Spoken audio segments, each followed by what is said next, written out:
आणि आज आपले अजितदादा आपल्याला सोडून गेले.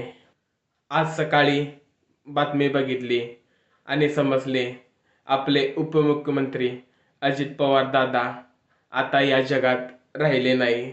महाराष्ट्राला हसवणारे, लोकांना न्याय देणारे, लोकांच्या न्यायासाठी लढणारे, आपले मनोरंजन करणारे, एक माणूस म्हणून, एक नेता म्हणून कायम लोकांच्या हक्कासाठी लढणारे आपले अजित पवार दादा आज आपल्याबरोबर नाही आहेत.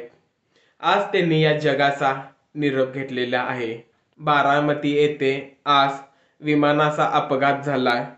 त्यात 6 नागरिक आणि आपले अजितदादा यांचा दुर्दैवी मृत्यू झालेला आहे. ही बातमी खरंच धक्कादायक होती. ऐकून खूप वाईट वाटले. विश्वास बसेना की एवढा चांगला माणूस लवकर देवाघरी गेला.